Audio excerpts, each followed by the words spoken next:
What's going on, guys? HK Titan here with a brand new video for you guys, but first things first, as always, I hope you guys are having an amazing day.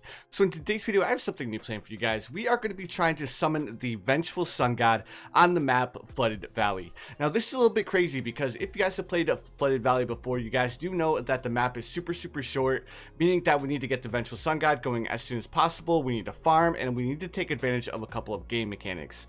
So guys, now that I went ahead and covered that, let's go ahead and jump straight into it. Alright guys, and here we are on Flooded Valley. So we are going to be playing on easy mode, and we're going to be using Admiral Brickell as our hero because I have a couple of game mechanics that I have that I want to take advantage of, and you guys will see what those are later on in the game. So because we are on Flooded Valley, we do need to start off a little bit safe, and I think I'm going to start off with a couple of monkey subs here because the monkey subs are so good, especially on the map Flooded Valley. I mean, I wish I could start off with a ninja monkey. I wish I could start off with a couple of other towers, but because unfortunately the way that Flooded Valley works, we cannot place down land towers down here because they will not be able to hit the map. So now that we have our two monkey subs down, I am going to be placing down Admiral Brickell right away because even though I don't think she's the best hero, she is a very good support hero that we do want to end up getting leveled up as soon as possible. Alright, so the main objective is to get these monkey subs upgraded as soon as we possibly can. That way we hope we have enough, basically we have enough popping power in order to make it past these first couple of rounds. The next thing that I'm going to be doing is I am going to be going for a monkey Buccaneer, and then I'm going to be grabbing advanced intel on both of these subs. And you guys will see the reason why I'm doing all of this here in just a second. Alright, so the reason why I'm going to be going for the monkey Buccaneer is because I'm going to be upgrading him to the bottom upgrade path so he can see camo balloons, and then I'm going to upgrade both of the monkey subs to advanced intel. That way they can both hit camo balloons, and it should make our experience relatively easy. Alright, so there we go. Let's go ahead and place down our monkey Buccaneer here. Now it's not going to make a big difference where we place him because later on in this guide, you guys will definitely be able to see why it really don't matter where I place him, because I will end up sacrificing him to the Vengeful Sun God once we actually get there. Alright, there's our crow's nest. Now the next thing that I'm going to go ahead and go for is I'm going to go ahead and go for grape shots and hot shots, because the monkey Buccaneer is a very good early game, especially on this map, especially if you upgrade him to the middle pathway. Alright guys, there's not much else that I'm really going to do besides that. I will upgrade these monkey subs a little bit more, and then I'm going to be farming. So what I'm going to do is I'm going to go ahead and do a little bit of a fast forward bit, and I'll bring you guys back as soon as we hit like round 40 or something crazy like that. Alright guys, so I'm going to go ahead and bring you back towards the end of round 39. As you guys can see, we have a little bit of farm going on right now. We have a few banana farms. We also have two armor piercing darts for monkey subs, so it was easy for us to beat round 40. Now if you guys are playing on easy mode for yourselves, what you guys could have done is you guys could have sold both of your monkey subs and just bought monkey pirates on round 39, and you guys would have been able to deal with the Moab balloon like that. But as you guys can see, we really didn't struggle whatsoever in popping the Moab balloon. Now that we have the Moab balloon taken care of, we're going to go ahead and continue working on our farming, because we do need a lot of money in order to upgrade the Vengeful Sun God, and we also need to make sure that we have our defense up to par, because we have to last until we can actually summon the Vengeful Sun God in general. So guys, what I'm going to be doing is I'm just going to be upgrading these banana farms. I'm going to be grabbing a sub commander, and I'm going to be just trying to work on my defense just a little bit. I'm not going to be doing anything too crazy as of right now. Like I said, I'm just going to be farming and then building up my defense by going with the sub commander. So again guys, I'm going to go ahead and do a little bit of a speedy bit, and I'll bring you guys back for a status update probably in like 20 or 25 rounds. Alright guys, I'm going to go ahead and bring you back on round 69. As you guys can see, we have a little bit of progress going on here. I started to invest into some merchantmen, because once we flood the left hand side of the map, we are going to lose the ability to actually place down banana farms over here, which is why I'm going to be going with a bunch of favorite trades and merchantmen. That way we do have a little bit of income still generating while we get our main strategy going. So as you guys can see, nothing's really changed. I ended up buying a sub commander to make sure that we were going to be able to make it past a few of these rounds, and luckily we are easily breezing through this. We are just starting to get towards the higher tiered rounds, so I'm definitely going to have to change a couple of things up. So my guess is I'm probably going to end up going with maybe a preemptive strike and a couple of other beefy towers for around 90 plus. I'll probably end up going with the flying fortress as well. That way we really don't struggle with round 90 plus, because even though the flying fortress is a little bit on the expensive side, it's still worth it to go ahead and grab it. We do have quite a bit of money piling up. I'm kind of placing down the merchantmen slower than I'm gaining income. So let's go ahead and upgrade a couple of those banana farms to the banana research facilities. That way we're not losing out on any income. All right, let's go ahead and continue to place down these merchantmen, and I'm going to be upgrading them all the way up to favorite trades and all that other fun stuff. So what I'm going to do is I'm going to go ahead and do that, and I'll bring you guys back roughly around round 90 to give you guys a little bit more of a status update. Alright guys, I'm going to go ahead and bring you back on round 89, because round 89 is when things are going to get a little bit more intense, so we need to start going towards our actual strategy. So now at this current point in time, I'm going to sell all of my banana research facilities, because as soon as we flood the left-hand side of the map, we're going to lose we're not going to be able to have them anyways, because they're just going to get destroyed. So what we're going to do is we're going to go ahead and flood this left-hand side of the map like so, and now we're going to get into the actual fun part of the strategy.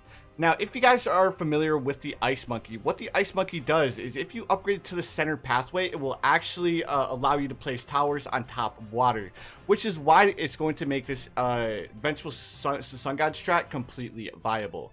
So what we're going to do is we are going to be upgrading them all the way to the tier 4 with a larger radius, and nothing other than that. So guys, I'm going to get a bunch of these Ice Monkeys placed down, and I'll go ahead and bring you guys back as soon as I do.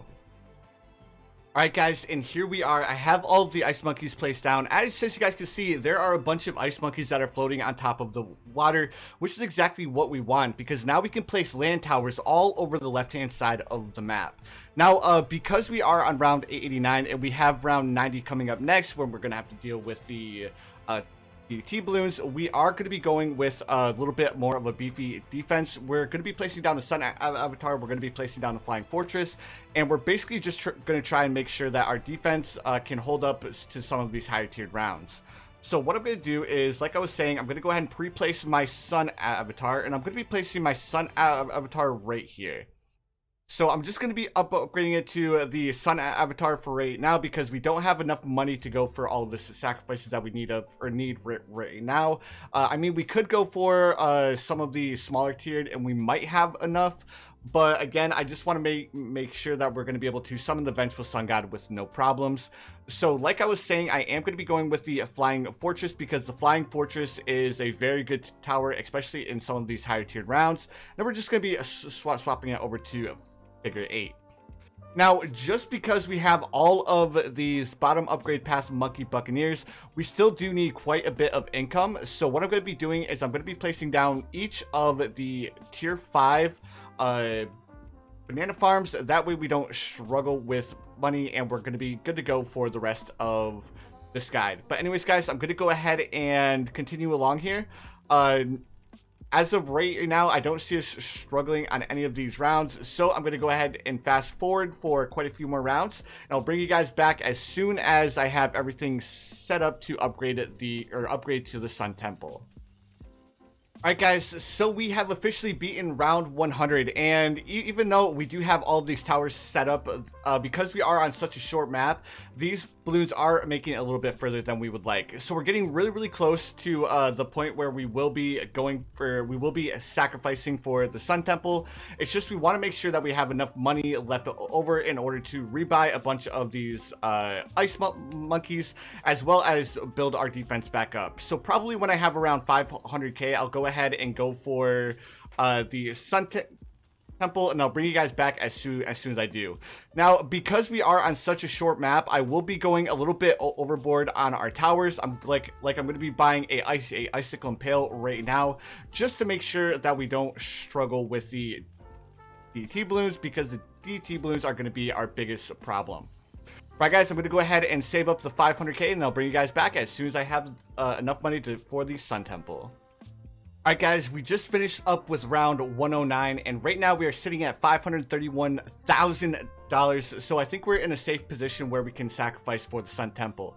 Now, you guys may be thinking to yourself, well, if you sacrifice the Sun Temple, then you're going to sacrifice your land towers, and it's going to destroy the Sun Temple. And that's where the fun part of this whole thing actually shows, because if you sacrifice the Sun Temple while you're using an Ice Monkey, the Sun Temple will actually become a water tower, which is why I chose to go with Admiral Brickell in the first place. Right, guys, so let's go ahead and do it. Make sure that we got everything set up correctly. We have way over 50,000 for magic towers because I did end up buying a perma brew. We have the 50,000 in military between all of the subs and the flying fortress. And then because we are surrounded by primary towers, we don't need to worry about the primary towers either. So let's go ahead and do it. Here we go. And there we have it, guys. We now have the Sun Temple. And as you guys can see, we have no ice monkeys around the Sun Temple. And the Sun Temple is just floating there, which is why I chose to go with the Sun Temple here and Admiral Brickell. Because now, technically, the Sun Temple is now classified as a water tower. So every time Admiral Brickell activates her ability, the Sun Temple will be getting a 15% attack boost. Right, guys, and now at this current point in time, we have almost $700,000, guys. So now we can go ahead and rebuy pretty much everything we need, and then we just need to save up more money to afford the Vengeful Sun God. So, guys, what I'm going to do is I'm going to get everything set back up, and I'll bring you guys back as soon as I do. Alright, guys, I'm continuing along here, and now we have pretty much everything set up that we need. I just need to save up a little bit more money because I am going to be going with the super mines. I know it's a little bit more than we need to spend, but at the same time, the super mines will be able to help us out quite a bit. And I went ahead and I ended up buying the other two super monkeys first before I bought the other support towers. And the reason being is because of the Legend of the Night. If any balloons end up slipping through, we will have a 15-second period where if any balloons slip through, we're going to be good to go. And if you guys are unfamiliar with how the Legend of the Night actually works, for 15 seconds after a balloon leaks, you will not lose. It's just his special power. And then it does have a 2-minute cooldown, so we would need to make sure that we survive for 2 minutes before we could use it again. Right, guys, as of right now, everything's going pretty well. There's nothing too crazy that we need to worry about. We're making a decent amount of money every single round between the favorite trades and our tier 5 banana farms.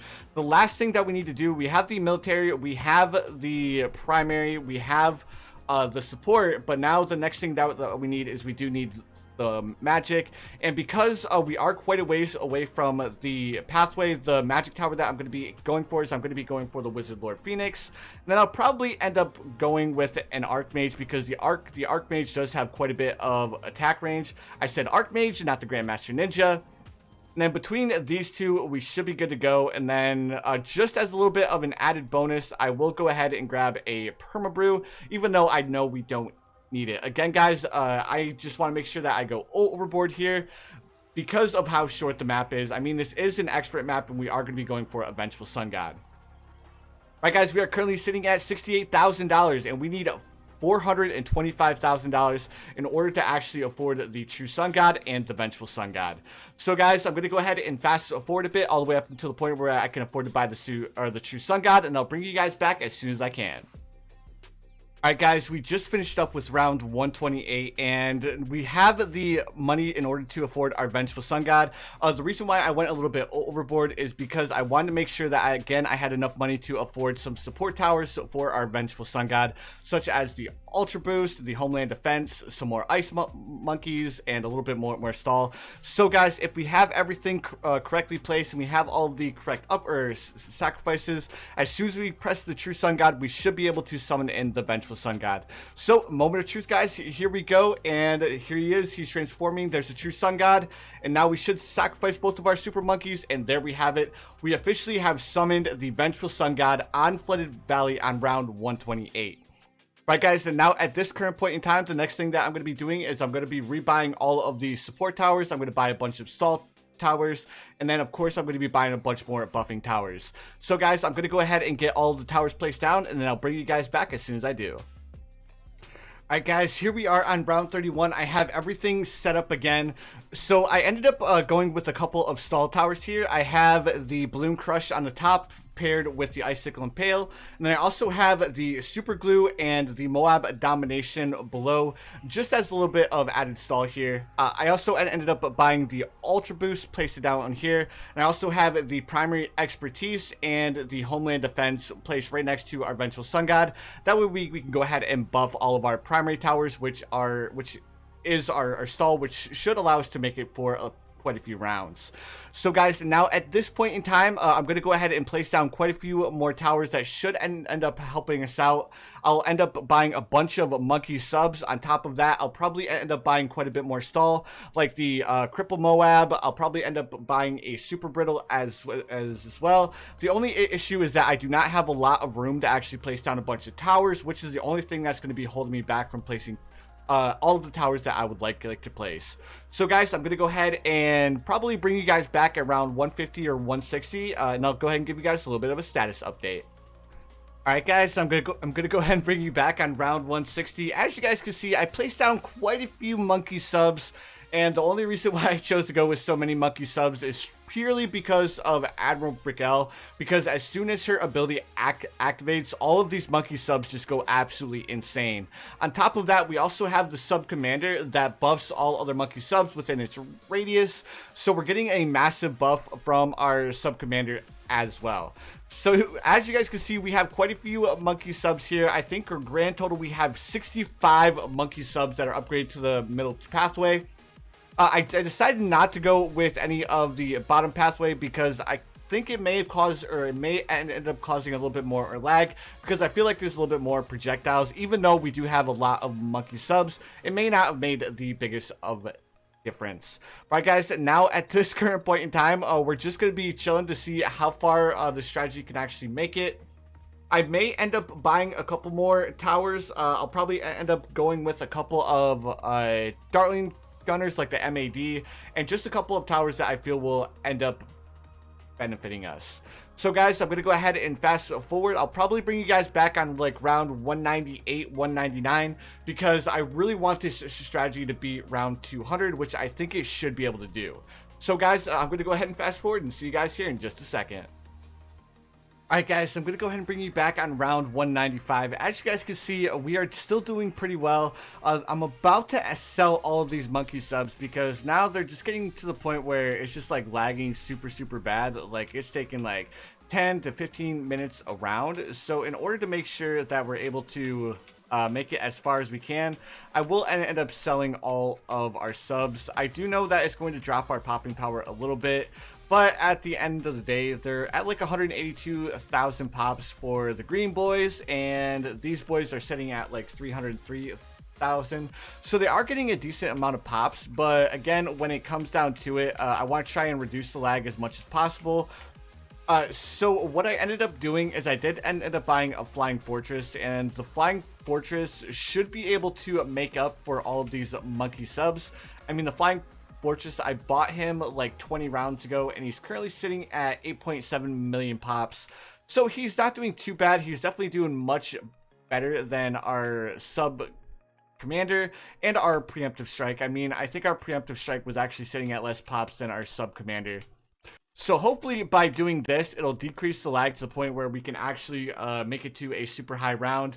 But again, as of right now, I'm not exactly sure how far we're gonna be going, because again, the lag just gets super bad as soon as you as soon as I hit round 160.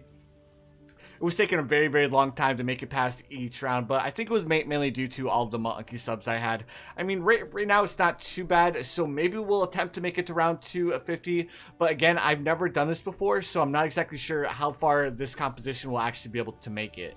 I do know that I didn't end up ultra boosting like the Bloon Master Alchemist. I didn't ultra boost any other towers because again, I just want to make sure that I don't get overwhelmed with lag. But anyways guys, I think I'm going to go ahead and fast forward to round 225. And I'll probably give you guys another little bit of a status update there. I mean, right now our Vengeful Sun God is sitting at 190 million pops. Our Bloon Master Alchemist is currently sitting at 99 million pops. And then our Grand Saboteur is sitting at 33 million pops. So they're doing a great job. I mean, even our Spike Factory, he's doing a pretty decent job. I mean, he only has 3.7 million pops, but that's still a decent amount of pops compared to some of our other towers, like the monkey subs. Alright guys, I'm going to go ahead and do a little bit of a fast forward bit, and I'll see you guys here in just a couple of seconds. Alright guys, I know I said it was going to go until like round 250, but I don't think I'm going to be able to make it that far. I mean, we are on round 200, which is a feat in itself, especially on this map. But as you guys can see, our Vengeful Sun God, even though he's super boosted and our towers are still dealing with it, they are making it quite far. I mean, once we hit the round 250, when we're getting like multiple reinforced bad balloons, we're getting some of the bigger balloons to deal with. I just don't think we're going to be able to deal with it. Like, we may actually lose on round 200 right here to that bad balloon. Ooh, that was super close. I think if we didn't have our BMA there, we definitely would have just lost, because that was super bad, guys. But luckily we were able to beat round 200. But anyways, guys, I think I'm going to go ahead and call it there, because again, I don't think we're going to be able to make it much further because the map is so short. I would honestly be surprised if we were able to make it past this round.